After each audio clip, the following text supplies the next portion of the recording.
Este es el Frente Intercontinental del FMLN y canal oficial de la militancia en el exterior, rompiendo el cerco mediático. Le damos la más calurosa bienvenida a este nuevo programa, organizado por el Frente Intercontinental del FMLN y Puente de Solidaridad Internacional con el pueblo salvadoreño. Enviamos un fraternal saludo a toda la militancia del FMLN en el exterior, así como al interior de nuestro querido país, a todos los colectivos del Frente Intercontinental del FMLN en El Salvador, Canadá, los Estados Unidos, Europa y Australia. También un fraternal saludo a todas y todos los salvadoreños en el exterior y a todas y todos los que nos siguen y comparten nuestras transmisiones en cualquier parte del mundo. Comenzamos. Bienvenidos y bienvenidas a una nueva transmisión del Frente Intercontinental del FMLN. Mi nombre es Mari Carmen Guevara, del colectivo digital de Ottawa, Canadá. Este jueves 12 de septiembre me acompañan en los controles Félix Grande, coordinador general del Frente Intercontinental del FMLN. Reconocemos que estamos en tierra algonquina. Nunca fue cedida legalmente o entregada a la corona a través de tratados u otros acuerdos.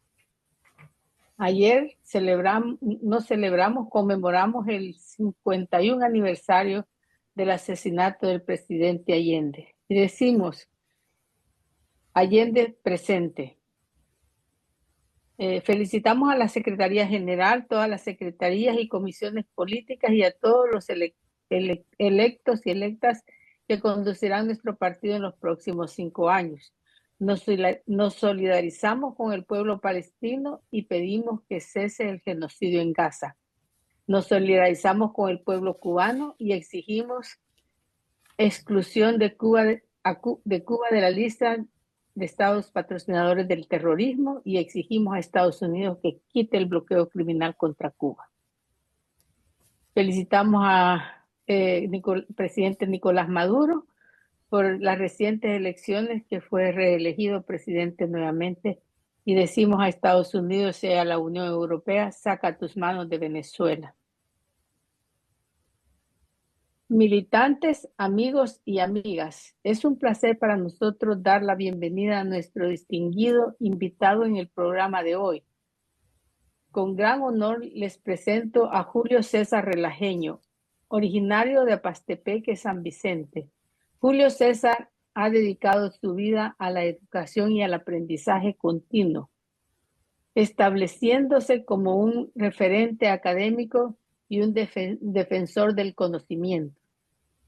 Su recorrido educativo es impresionante e incluye un enfoque profundo en diversas áreas del saber. Julio César comenzó su formación en el Instituto Nacional Sarbelio Navarrete, en San Vicente, donde obtuvo su bachillerato académico en ciencias y matemáticas. Posteriormente, continuó su formación en la prehistórica Ciudad Normal Alberto Maferrer, donde se graduó como profesor de educación primaria. Pero su sed de conocimiento no se detuvo allí. Decidió expandir sus horizontes. Julio César ingresó a la Universidad Católica Centroamericana UCA para estudiar filosofía y más tarde continuó su formación en la Universidad Nacional de El Salvador, donde obtuvo el título de licenciado en Ciencias de la Educación. Como testimonio de su compromiso con la educación y su constante búsqueda de excelencia, Julio César completó el programa de asistente educador en Conestoga College, aquí en Canadá, enriqueciéndose con sus nuevas técnicas y enfoques educativos. Su amplia y diversa formación le convierte en un educador excelente y en un líder en la comunidad. Además, su profundo conocimiento del sistema educativo de El Salvador y su experiencia internacional le permite tener una perspectiva global y una comprensión integral de los desafíos y las oportunidades en el ámbito de la educación. Por ello, es un verdadero honor tenerlo con nosotros. Le damos una cálida bienvenida a Julio César. Bienvenido, compañero. Gracias, Mari Carmen. La verdad que me siento emocionado. Realmente nunca se me había dicho tanto de mí, y porque yo siempre me he considerado un obrero de la revolución, un obrero de la educación, un obrero que se niega a perder esos sueños de libertad. Pues bien, mi nombre es Julio César Lejeño y pertenezco al colectivo digital de Toronto, Canadá. Bienvenidos sean todos y todas a este programa Descubriendo tus raíces. Es un programa producto del Frente Intercontinental del FMLN, que es un canal oficial de la militancia en el exterior. Y juntos, tú y yo, vamos rompiendo el cerco mediático. Para comenzar, a mí siempre me gusta hacer regresarme un poquito al pasado para que vayamos entendiendo el presente. ¿Se acuerdan que nuestras primeras lecciones fue acerca de los grupos étnicos que habitaron nuestro querido El Salvador? Luego conversamos sobre la cuestión del colonialismo, la independencia, las luchas de los pueblos nonoalcos. También hablamos un poco de Anastasio Aquino, el héroe y mártir.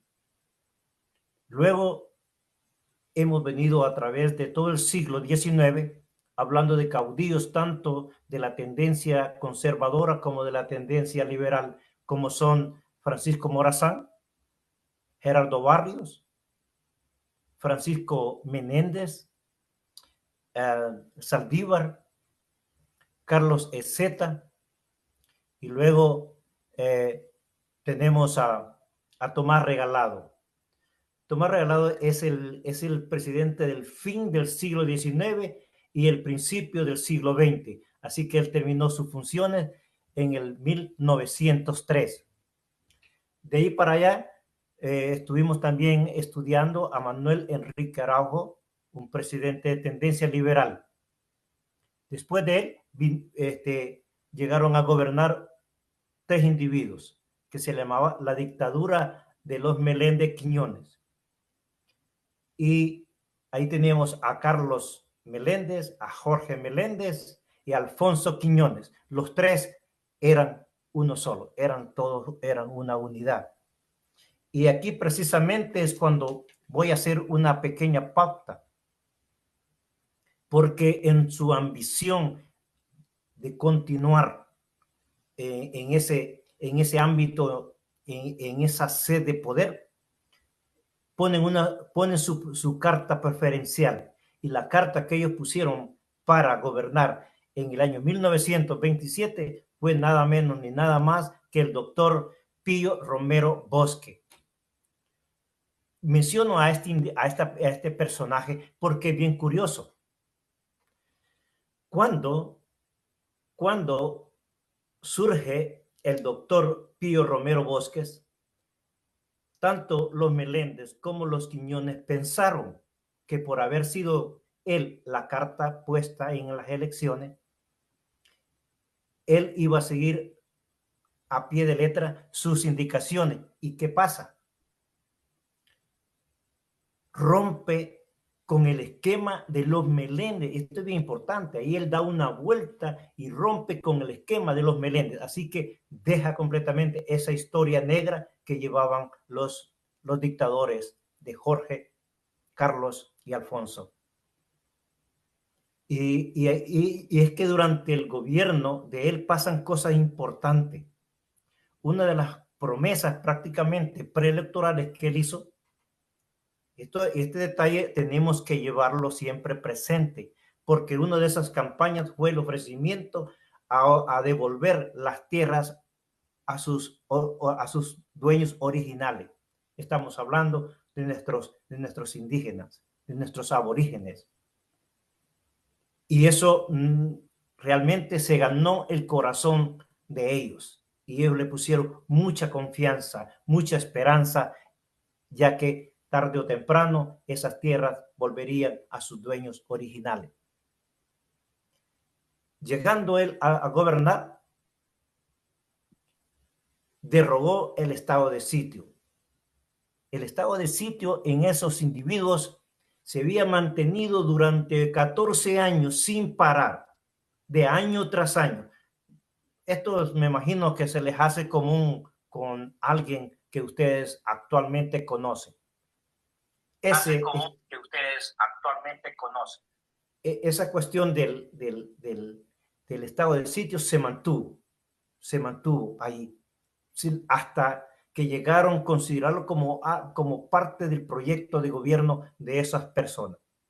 Pero con Pío Romero Bosque, él hace lo contrario, deroga el estado de sitio. Otro aspecto, y garantiza la libertad de expresión. Dos cosas bien importantes. Deroga el estado de sitio y garantiza la libertad de expresión. Y sigue en sus proyecciones.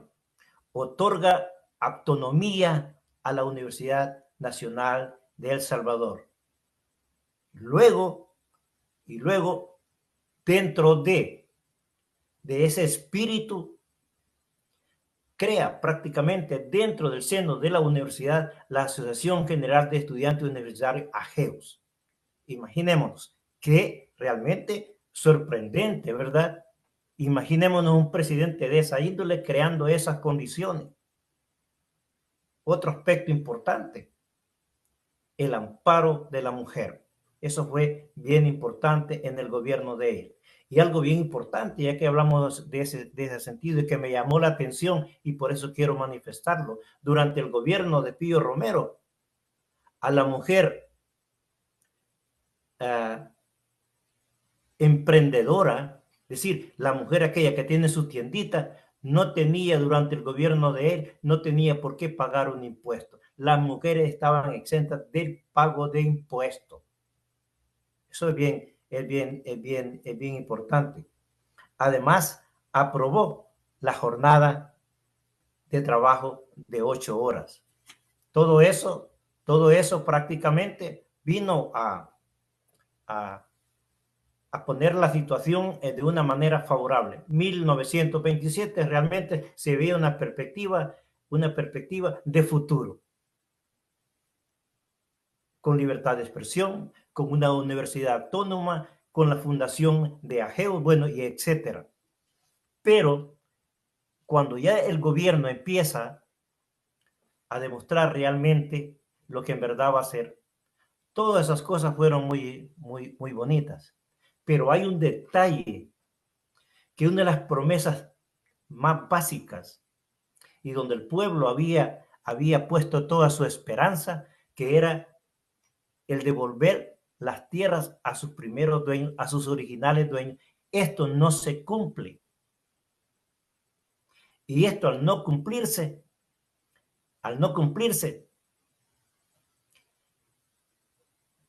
viene el enojo, viene la frustración, vienen aquellos ánimos de nuestros aborígenes realmente decepcionados, porque una vez más, una promesa más incumplida.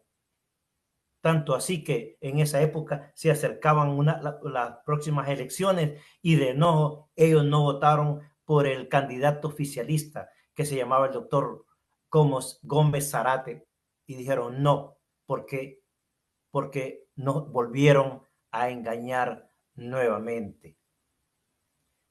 Vamos a terminar la cuestión del ingeniero Araujo,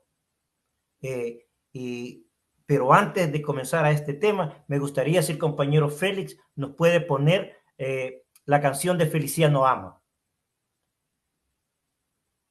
¿Es posible, Félix? Sí. Adelante, Félix.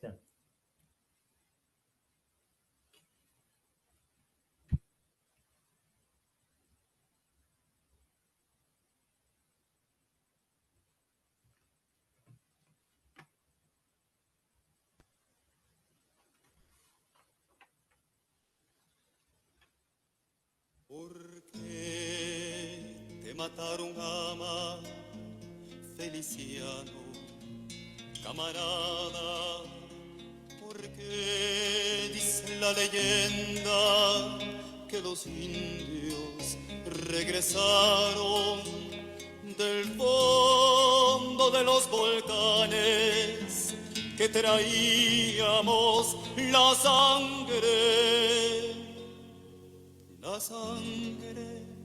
caliente, caliente de pedernales.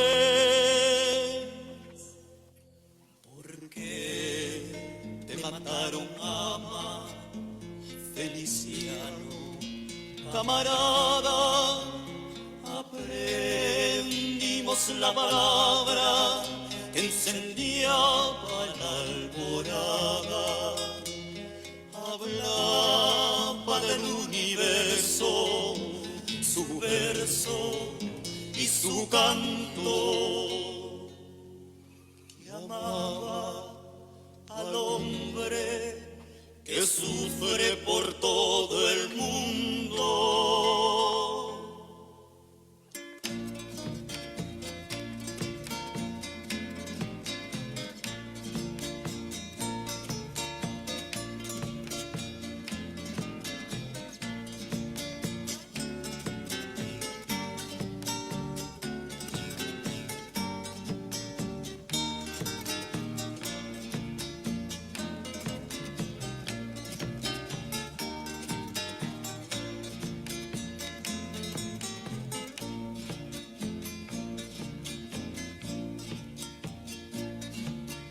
Que te mataron, ama Feliciano, camarada, pues si es que la mera indiana al bajar de la montaña, porque el machete sacamos, la alborada organizamos, nos fuimos a las ciudades a buscar las libertades y regábamos el mensaje en la tierra liberada, y regábamos el mensaje en la tierra liberada.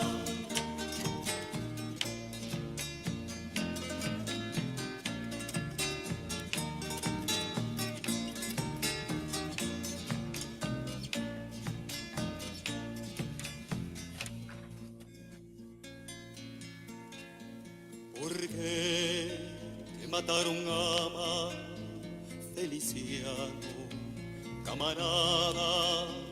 Al fin de cuenta te digo que no me mataron nada, como nunca fusilaron a Anastasio, camarada, ni a mi taita farabundo. Las balas atravesaron encima del pez, la mirada, ahí nomás, a la montaña. Vas a ver que ha germinado los saquinos en los cañares, los amas en los maizales, los martí en los cafetales, y otra vuelta por la vida se ha incendiado la alborada.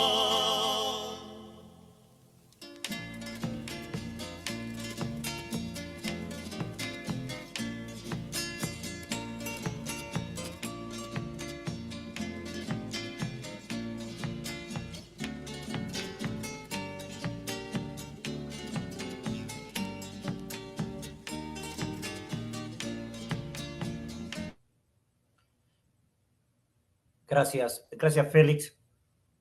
Y nos hacemos la pregunta, ¿por qué te mataron, Feliciano, camarada?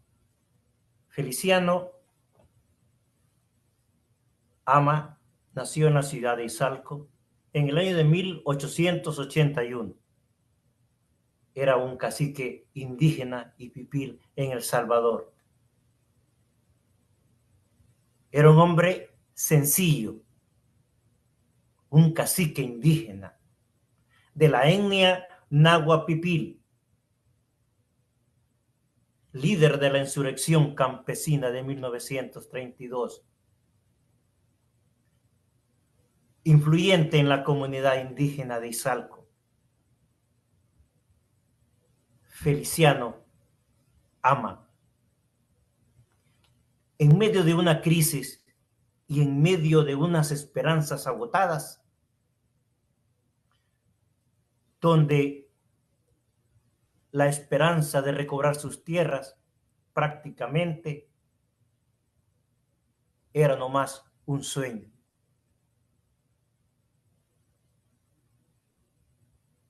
Ama era un campesino, un indígena, un cacique, muy creyente, pero el enemigo lo volvió a engañar.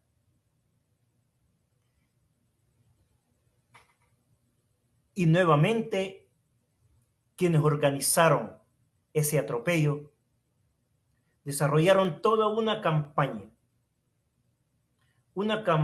que no tiene mayor diferencia con lo que ha pasado, lo que está pasando en Gaza. En ese momento preciso, el hecho de hablar, el hecho de vestirse. Recuérdense que nuestros indígenas eran usual ese vestimento con camisa blanca y pantalón blanco. Y es realmente que ese era nomás el detalle. Y así fue como quisieron eliminar no solo a Feliciano, el objetivo era eliminar a toda la población que reclamaba justicia, a toda la población que reclamaba sus tierras, a toda aquella población que llamaba por la paz, que llamaba por la libertad y por pedir la justicia y por pedir la paz, una nueva vida. El 28 de enero de 1932, tropas del gobierno retoman el control. Recuérdense que bajo el liderazgo de Feliciano Ama, muchos pueblos en la parte occidental fueron conquistados por los indígenas, ya que precisamente ahí se gestaba todo un proceso insurreccional, no solamente de la población indígena, sino también estaban dentro de ella campesinos, estudiantes y obreros. Pero el 28 de enero, tropas del gobierno detienen a Ama, lo torturan y es ahorcado en el pueblo. Lo colgaron en un árbol en el Parque Central Saldaña, del barrio La Asunción de Izalco, Sonsonate. Y siempre sigue la pregunta: ¿y por qué te mataron, Ama, camarada? Y la historia todavía tiene interrogantes que busca esas respuestas. Pues bien, ese era como un pequeño preámbulo para continuar con este tema. Pues bien, estábamos hablando que íbamos a empezar a hablar de un personaje muy especial. Y me refiero al ingeniero Arturo Araujo. Miren qué extraño. En su campaña electoral se armó de de los mejores consejeros, digámosle así, en cuestión de política. Pero antes, permítanme decirle, el ingeniero Arturo Araujo se educó en Suiza y también se educó en Inglaterra. Y precisamente esa instancia en Inglaterra fue lo que le facilitó adquirir esas ideas, las ideas del Partido Laborista, y les trajo para El Salvador.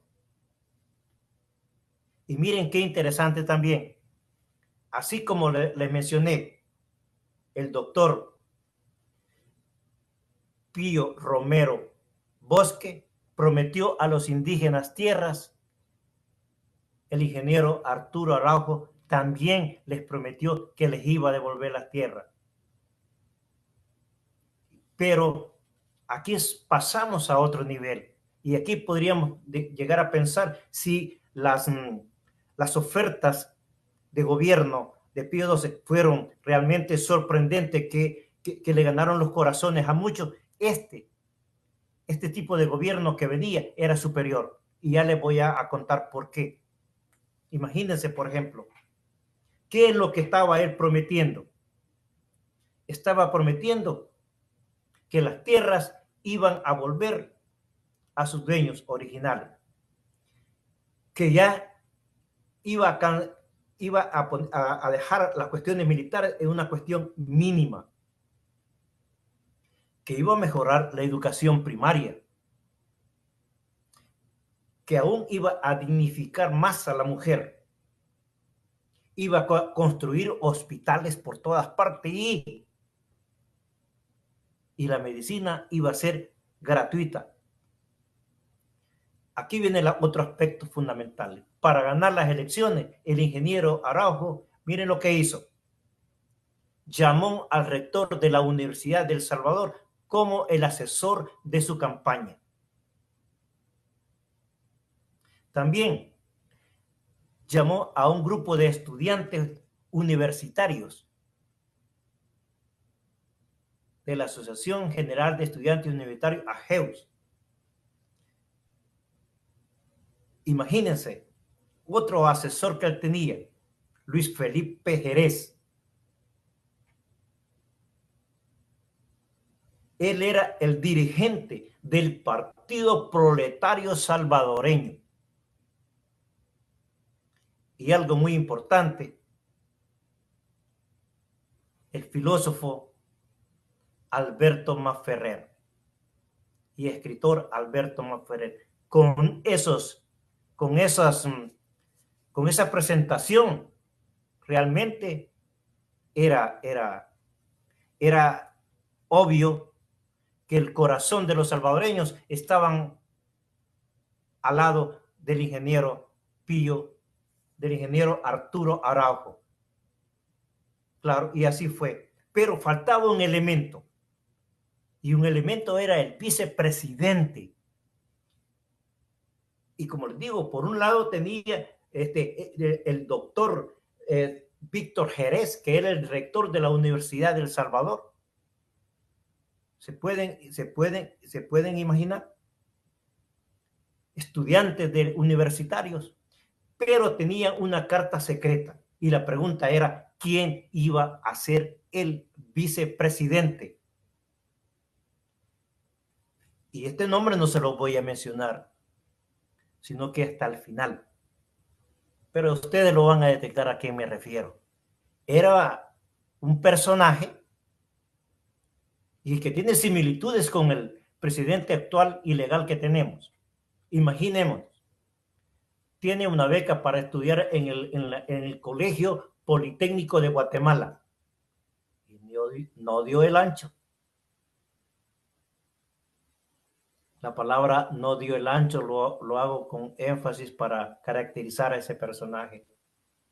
Fue a la Universidad de El Salvador, no dio el ancho, pero sí era muy allegado a la crema en sí del sector militar. Era el niño bueno de todos ellos. Y miren qué interesante ese personaje. ténganlo siempre en mente, su estrategia. Era muy cercano a la izquierda, a esa izquierda naciente en esa época en El Salvador. Era muy cercano. Y él decía que como vicepresidente, el alto costo de la vida iba a mejorar, que iba a mejorar la educación, que iba a mejorar la universidad, es decir, y que iba a trabajar junto de la Federación Regional de Obreros Salvadoreños. Realmente eso era una cuestión interesante, pero siempre les digo, recuérdense a nuestro presidente ilegal que tenemos en este momento, las características. Y tanto así que en el 1931, precisamente, gracias al trabajo de Agustín Farabundo Martí y Mario Marmol, fundan el Partido Comunista de El Salvador. Y dado precisamente la legalidad del partido, participan en elecciones de alcaldes para el año 1931 y ganan varias alcaldías en el área de Sonsonate y en algunas alcaldías también en San Salvador. Y como les digo, en este momento todo estaba que se veía interesante en aquella época. Prácticamente podríamos decir que se diera un fenómeno insurreccional en aquella época era imposible, con todas esas circunstancias que se iban uniéndose. Pero para continuar, vamos a escuchar la biografía prácticamente en una canción de nuestro líder histórico y mártir, Agustín Farabundo Martí. Adelante, camarada Félix.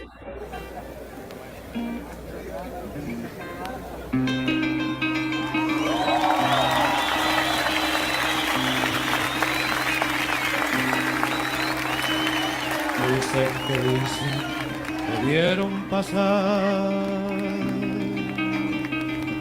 a Farabundo Martí por Izalco, Coayúa y León, por Sonsonate y Quiché.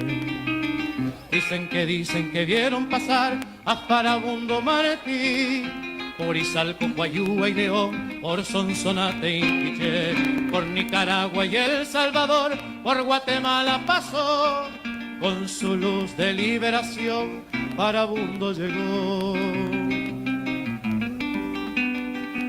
En 1893 nació Farabundo Martí, allá en Teotepeque, departamento de la Libertad. Con la libertad por dentro creció en El Salvador, luchando por la justicia en el camino y de frente al sol. Fue en 1920, en dictadura de los Meléndez, que por su lucha solidaria fuera expulsado de El Salvador. Guatemala fue su destino y algunos años allí vivió. Fue jornalero, albañil, maestro, sufrió con ellos la explotación. Fue militante centroamericano, propagandista y agitador. Organizó la lucha del pueblo y regresó a El Salvador. Sin que nadie lo imaginara, volvió a su tierra y se incorporó a los frentes trabajadores como cuadro organizador. Dicen que vieron pasar a Farabundo Martí por Izalco, Coayúa y León, por Sonsonate y Quiché, por Nicaragua y El Salvador, por Guatemala pasó, con su luz de liberación Farabundo llegó.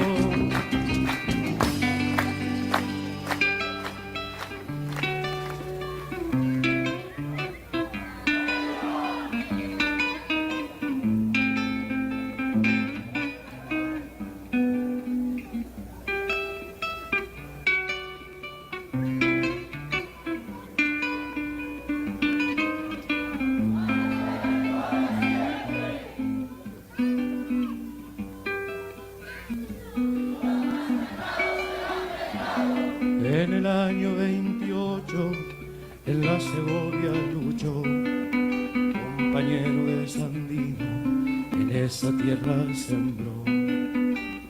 Sembró conciencia y futuro, horizontes libertarios. Escribió con esperanza y combatió con metralla. Su pueblo crecía con la mañana y Farabundo volvió. Organizó entonces su lucha y junto a él luchó.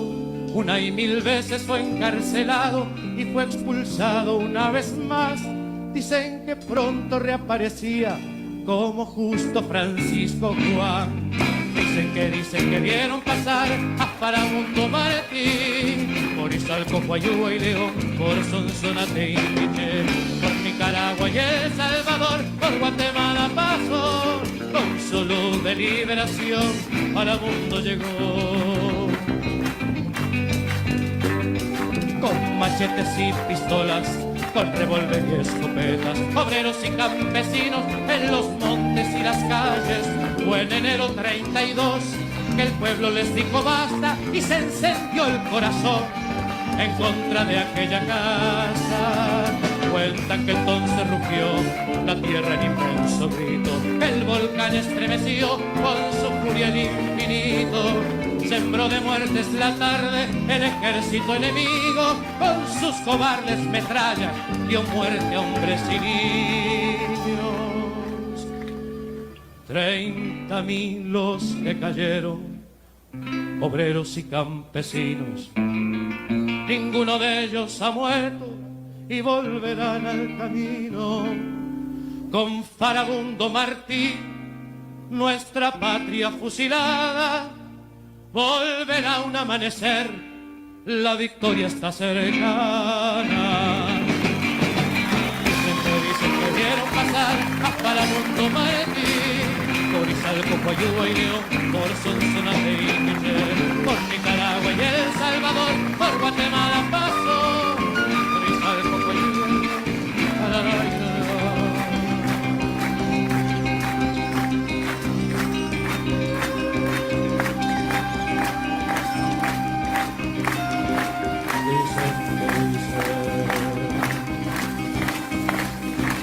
Vieron pasar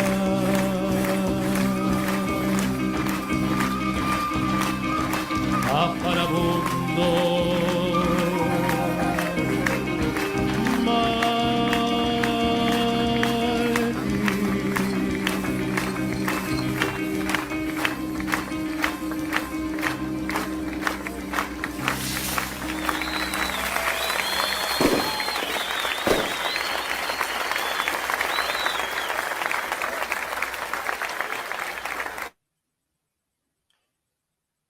Como dice la canción, dicen que vieron pasar a Farabundo Martí. Y en el 2024, realmente por San Salvador, dicen que vieron pasar. Pues hablar de Agustín Farabundo Martí, un salvadoreño revolucionario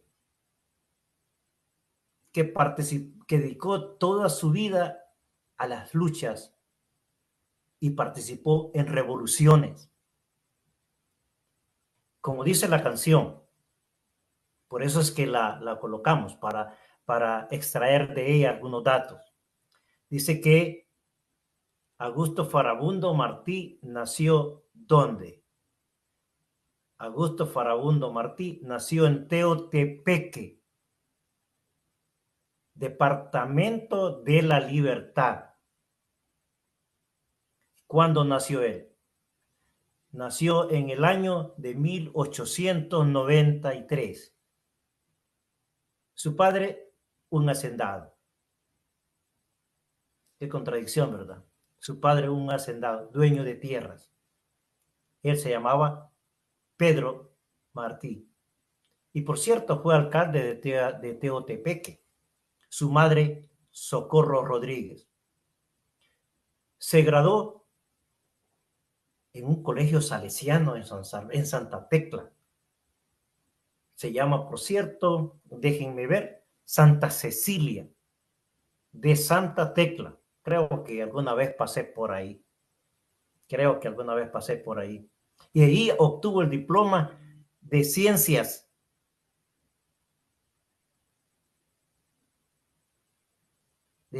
y letras en el año de 1913. También realizó estudios universitarios en el área de derechos de la Facultad de Jurisprudencia y Ciencias Sociales de la Universidad de El Salvador. Y vean, se realizaba una manifestación donde ahí por el Parque Bolívar, y precisamente en ese entonces, allí acompañado, por cierto, de José Luis Barrientos, ambos fueron capturados por el ejército, encarcelados, como dice la canción, y enviados a Guatemala y a otros lugares. Allí comenzó la vida del exilio. Estando en el exilio, quizás nos pasa igual a los que vivimos en el exterior. Aunque vivamos en el exterior, siempre estamos pensando en nuestro país. Estando en el exterior, en el año de 1925, recuerden, en el año 1920 es capturado con José Luis Barrientos. En el 1925, con otros camaradas, fundan el Partido Comunista Centroamericano y comenzaron sus luchas en ese entonces. Pero al fin toma la gran decisión y dice, este es el momento de regresar a El Salvador. Y en esos momentos precisos, nuestra patria se encontraba en una de las situaciones más complicadas. Ahora, nuevamente, ya en el año 1928 y 1930, Nicaragua está siendo invadida por los Estados Unidos. Y él, lógicamente, por ser parte del Partido Comunista Centroamericano, participa en la Revolución Nicaragüense. Tanto así que llega a ser uno de los más cercanos de Sandino, un hombre de confianza de Sandino, y que lo hizo nombrar, por cierto, coronel del ejército. Pero nuevamente, al regresar a El Salvador con el mismo clima. Entonces estamos hablando, recuérdense, estamos hablando de 1930, él regresa, y en 1930 él funda el Partido Comunista de El Salvador. ¿Con quién hace ese trabajo? Con Miguel Mármol, otro hombre de historia, un héroe de la Revolución salvadoreña también. Y así es que en el año 1930 fundan el Partido Comunista de El Salvador. Y ya prácticamente en el proceso de liberación pasa una cosa incierta, muy triste. El 19 de enero de 1932, estamos hablando ya, fundan el partido de 1930, 2 años de trabajo en ese proceso revolucionario, pero el 19 de enero de 1932 pasa algo triste. Son capturados por el ejército, ¿dónde? En el barrio San Miguelito de San Salvador. Allí los capturó el ejército. ¿Y con quién se encontraba ahí? Se encontraba con 2 universitarios, Alfonso Luna y Mario Zapata. Y lo que viene, ustedes realmente lo conocen perfectamente.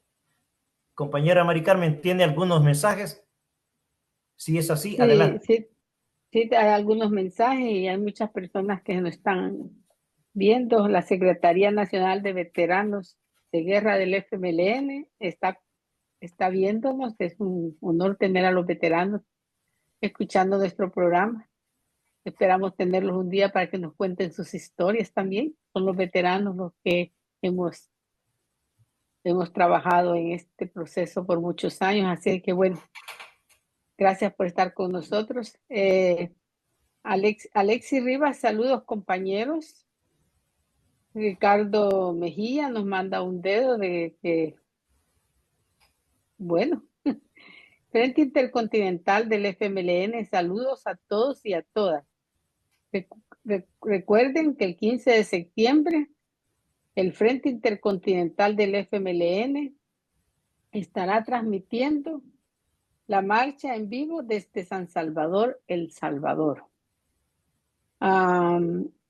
Albas Movimientos Sociales, Ottawa, la sangre derramada por nuestros indígenas, tenemos el deber de reivindicarla.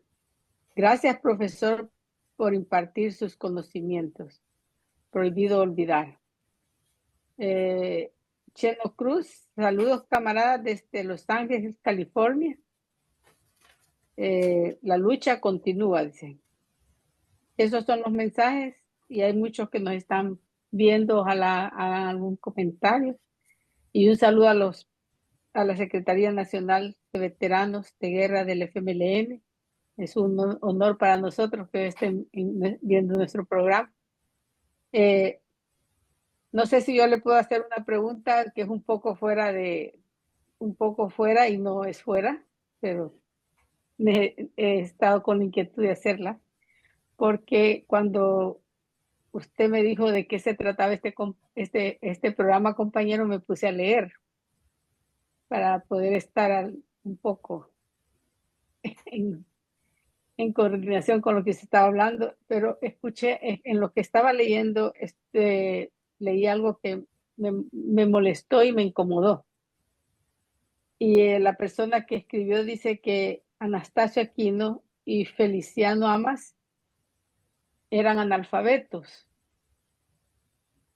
Y me quedó la inquietud porque para mí, yo conozco a un arqueólogo que fue a México y le presentaron una comunidad de niñas indígenas y le dijo, pobrecitas, le dijo la monja, ellas no son analfabetas, no hablan español. Y pienso que Anastasio Aquino y Feliciano no eran analfabetos, sino que ellos tenían sus conocimientos en su propia cultura. Pero me gustaría que usted nos dijera algo de esto. Y yo también invito a los demás, a los compañeros que nos están escuchando, que participen también, porque este es un programa para todos. Aquí todos venimos a aprender y todo esto está dentro del mundo de la información. Y precisamente para lo que la compañera Mari Carmen está mencionando, imagínense, por ejemplo, yo realmente eso no tiene ni por qué hacer tanto esfuerzo para contestar, dado precisamente que es cierto, Luna y Zapata no tenían títulos, de los que tienen muchos que los ponen en las paredes. Eran hombres sabios, eran hombres que su sabiduría emanaba precisamente de aquellos aspectos que el que se cree intelectual nunca puede llegar a tenerlos. Imaginémonos, por ejemplo, porque vivimos en un mundo de forma, no vivimos en un mundo de esencia, de fondo. Imaginémonos a José Feliciano Ama. Imaginémonos con su sombrerito, con su pelito negro, con su bigotillo, con su sombrero de palma, dice, con su camisita de manta, con su pantaloncito de manta y sus caites. ¿Qué podrían usted pensar cuando ven esa forma caminando por las calles de Izalco? Porque estamos acostumbrados a valorar solamente lo externo y no somos capaces de penetrar hacia el más allá, porque para penetrar hacia el más allá se quiere humildad, saber que estamos en este mundo donde realmente las esencias están fuera de nuestros alcances. Pero sí somos capaces de que nos engañen, Pues precisamente eso me invita a continuar en esta temática. Imaginémonos cómo nos engañó. Y ahora yo le voy a decir el nombre, quién fue, ya que Mari Carmen me ha emocionado en ese aspecto. El tipo que nos engañó y que se parece mucho y que también nos ha engañado es Maximiliano Hernández Martínez, el vicepresidente, que el ingeniero Arturo Araujo puso como vicepresidente en su gobierno. Fue tan hábil que puso al Partido Comunista a participar en las elecciones de alcaldes. ¿Y saben para qué lo hizo? Para conocer dónde el partido tenía fuerza. Y precisamente en esos lugares donde el partido tenía fuerza, y conste, también le sirvió para tener información precisa de quiénes formaban el Partido Comunista en aquel entonces. Más aún a eso, de esa información, el hecho mismo de la forma, se ocuparon precisamente de eliminar. Miren, es que la historia de Anastasio Aquino y los compañeros no me van a dejar mentir. Es una historia triste donde todos los elementos de la sociedad salvadoreña participaron. ¿Quiénes participaron? La oligarquía. ¿Y quiénes señalan que participaron en la oligarquía? Ahí están los Dueñas, ahí están los Girola, ahí están los Álvarez, etcétera, etcétera y etcétera. Fue una confabulación bien preparada, bien hecha. ¿Se acuerdan que mencionábamos de que hubo una inmigración hacia El Salvador, que vinieron los chinos del Perú? Y allí venía precisamente también un segundo grupo que venía cuando el imperio otomán se destruyó. Y me estoy refiriendo a los turcos, que es una manera despectiva como nosotros los salvadoreños nos referimos a los palestinos. Imagínense estos carajos, estos turcos, del salario de nuestros campesinos, de nuestros indígenas, ellos compraban el salario. Imaginemos, en esa época el salario eran 60 colones. 60 colones. Llegaban a un acuerdo con el dueño de la hacienda o de la finca o del terreno, qué sé yo, y les compraban el salario de ellos. ¿Saben cuánto le daban a ellos? De 60 dólares, que era el pago mensual, ellos le pagaban 30 colones. De esos 30 colones, solo 20 les pagaban efectivo y los otros 10 colones les daban mercadería sobrevalorada. ¿Cuánto les venía quedando precisamente a nuestros indígenas en esa época? Y esto precisamente, algunos de ellos, y de ahí vienen algunos que nos están gobernando también. Imaginémonos, es decir, de los turcos. Y realmente, como les digo, eso es, pero la culpa tiene la Mari Carmen, porque me inspiró a hablar de ese aspecto. Y vean, y quiero mencionar otro aspecto, y lo conocemos bien.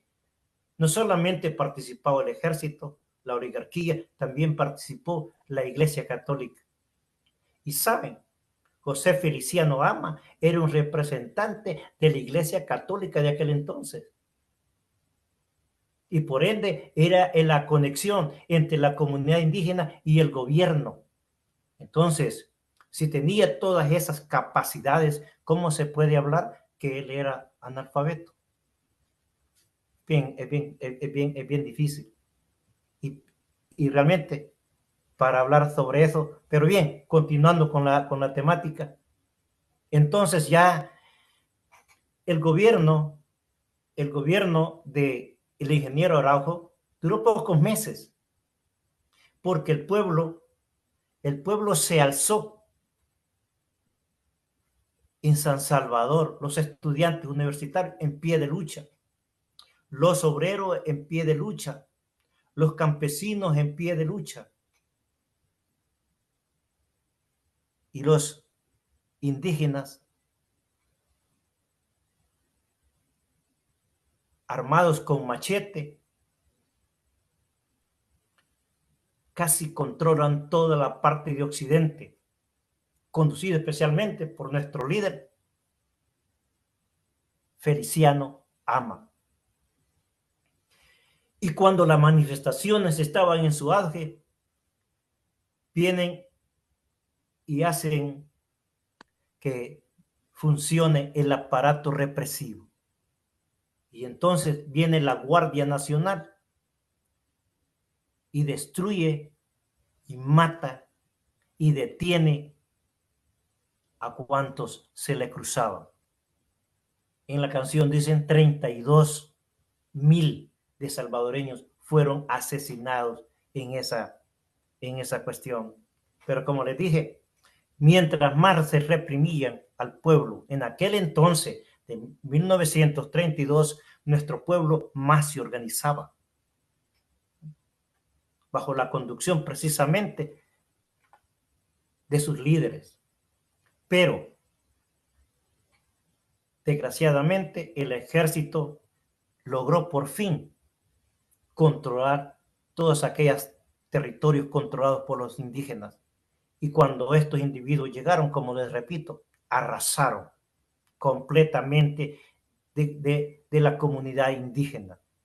Arrasaron. Los únicos que se salvaron fueron los que se fueron para Guatemala, que lograron salir a Guatemala. Los demás, ustedes conocen bien la historia. Construían las fosas gigantescas y ahí mismo los fusilaban. Ese es verdades que hay que decirlas, que no hay que callarlas, porque el dolor de nuestros indígenas sigue aún en nuestros días, ahí clavadas en el corazón. Pero como les decía, estos tipos maniobraron perfectamente y de tal manera que lograron convencer a nuestra gente. Imaginémonos, por ejemplo, la clase de personas que teníamos en aquel entonces. Ellos fueron tan hábiles y por eso es que nosotros nos vemos con nuestros compañeros aquí del colectivo digital de Ottawa y estamos en esta lucha para aprender de la historia, de ver cómo juegan con nosotros. Imaginémonos, por ejemplo, el dictador Jorge Meléndez permite que se funda la Federación Regional de los Trabajadores de El Salvador. ¿Cómo es posible que un individuo de esa índole permita esa situación? Y ahí estaban los mejores cuadros de aquel entonces. Y eran legalmente y tenían el acceso. Ellos podían dedicarse completamente al trabajo sindical y al trabajo gremial.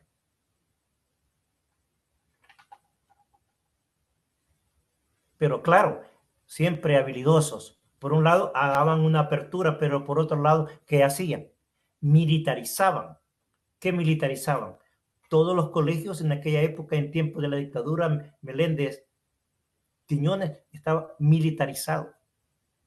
La escuela normal estaba militarizada. El liceo en esa época le llamaba el liceo moderno, militarizado. La Escuela Nacional de Comercio, militarizada. Pero por otro lado, habrían las oportunidades de construir y de mejorar los sindicatos. Maniobras que siempre las han venido construyendo.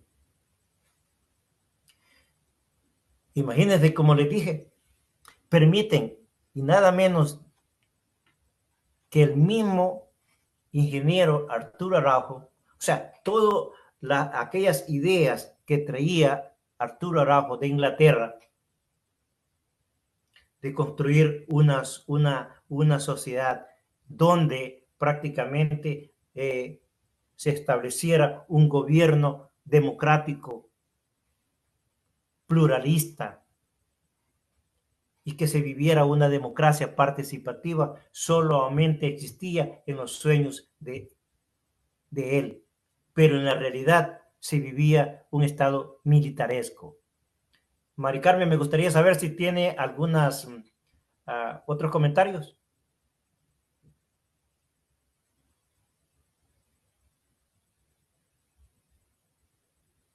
Félix. Adelante, Félix. Gracias, camarada Julio. Creo que ha puntualizado historia, las luchas de las que usted ha puntualizado, especialmente la de Feliciano Ama, Farabundo Martí, los 32.000 masacrados. Es nuestra historia, como es la historia del Taité Anastasio Aquino. Todas están ligadas, todas son producto de la opresión del invasor, del colonialista. Y todas estas luchas que actualmente se están dando en El Salvador son producto de eso mismo, de esa desigualdad. Ahora con estos medios tecnológicos podemos conectar cómo el europeo invasor lo hizo con este lado del continente americano, lo hizo con el continente africano, lo hizo con el continente asiático, lo hizo con Australia, donde quiera que estuvo. Ahora, como dije, con estos medios tecnológicos podemos tener esa facilidad de encontrar más información. Si Anastasio Aquino hubiera sido un ignorante, no hubiera escrito el Código de Tepetitán. Primero. Segundo, aquellos que consideran que nuestros ancestros eran ignorantes, y como usted lo planteó, camarada Julio, no es el tener un pergamino en la pared, sino la educación, la formación que nos dejaron nuestros ancestros, que esos no están escritos, no existían las universidades del tipo conquistador, del tipo western, del tipo occidental, de aquellos que vinieron de Europa y fundaron las universidades que hoy existen. No, había otro conocimiento. Si no, revisen los incas, revisen los mayas, los aztecas, todas estas naciones que hay en el norte de América, todos ellos son conocimientos ancestrales. Si no, revisen los conocimientos que hay en la India, en Asia, son conocimientos que vienen de más de 10.000 años atrás. Camarada, es lo que yo te podría comentar sobre lo que tú has resumido así. Es importante reconocer que hay realmente un nivel de ignorancia en aquellos que hacen ese tipo de comentarios. Gracias, Félix. El hecho es que hice esta pregunta porque realmente la gente lee y lo ve en los videos cuando se refieren a nuestros indígenas, porque si no es la cultura europea y ni El Salvador la española, somos analfabetos. Y ellos tenían su propia forma de escribir, de leer, hicieron sus propias, no iban de los médicos, porque ellos no necesitaban médicos y eso los enojaba a los españoles, porque ellos tenían sus propias hierbas, sus medicinas, que en la naturaleza las encontraban. Y por eso fue que hice la pregunta para que muchos que crean que nuestros indígenas eran ignorantes, pues no lo eran. Y que ellos tenemos que escudriñar más la vida de los indígenas para que se den cuenta que realmente eran hombres sabios, con mucha sabiduría, mucho conocimiento, que no era el europeo, sino que era el nuestro. Hay otros mensajes. Julio me preguntaba si había más mensajes, si hay más. Carlos Sarabia, excelente información. Gracias por compartir, compañero. Rosy Seminario nos está viendo. Mario Méndez también. Bueno, los demás no son mensajes, sino que son personas que están. Aquí hay un mensaje. Nati Rosales, gracias compañeros, camaradas, profesor, por compartir tan valiosa información desde Canadá, Vancouver. Estas son los que, y hay muchas personas que nos están viendo, que eso es muy importante. Gracias, Mari Carmen. Y para ya culminar, yo quiero hacer nomás un parámetro. Para que vean cómo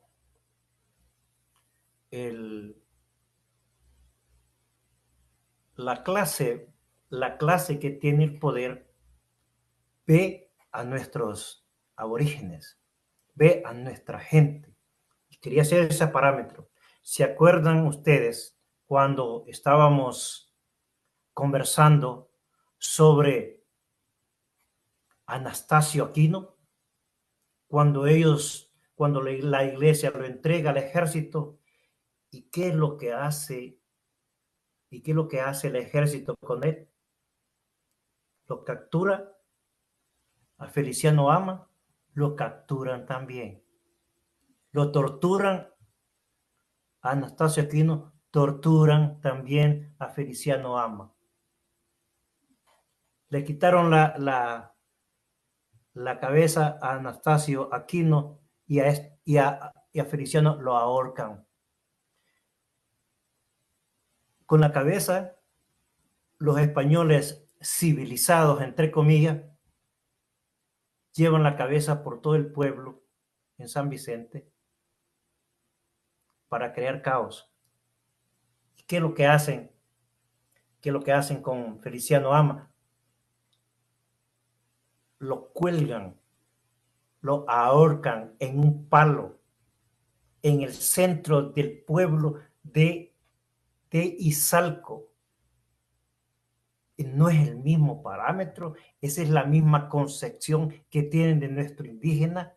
O sea que para ellos sigue siendo un semoviente, para ellos nuestros indígenas siguen siendo parte de la naturaleza. Para ellos no son más que seres que caminan por este mundo, pero para nosotros son más dignos que esos criminales europeos que nos conquistaron. Gracias a todas aquellas personas que han escrito, que nos han comentado, que nos están ayudando en este programa, porque este es un programa de todos, para que vayamos aprendiendo y vayamos creando este espacio, que este es el espacio para aprender. Y aquí todos aprendemos, porque aquí todos somos capaces. Todos somos, como dice un Gramsci, todos somos intelectuales. Y lo vuelvo a repetir, como dice Gramsci, todos somos intelectuales, todos somos filósofos. Y en este mundo y en el mundo que nos encontramos, con mucha más razón. Que pasen cada uno de ustedes una feliz noche. Y no olviden, el próximo jueves vamos a estar conversando sobre la caída del dictador Maximiliano Hernández Martínez. Qué bueno, Julio. Lo más importante va a ser cuando lleguemos con la caída del dictador que tenemos en este momento. Tenemos que llegar hasta ahí. No se les olvide que el 15 de septiembre vamos a marchar, y nosotros aquí en este medio también vamos a marchar en vivo, vamos a transmitir la marcha, y es importante que le den un like, un me gusta a este programa, y que lo compartan, y todos los programas del Frente Intercontinental del FMLN, que los compartan y que se adueñen de él, pues este programa es para todos y todas. Muy buenas noches. Gracias, Félix, adelante. Agradecemos a nombre del Frente Intercontinental del FMLN y canal oficial de la militancia en el exterior, los que se conectaron para transmitir y a las personas que siguieron la transmisión en vivo, compartieron y comentaron.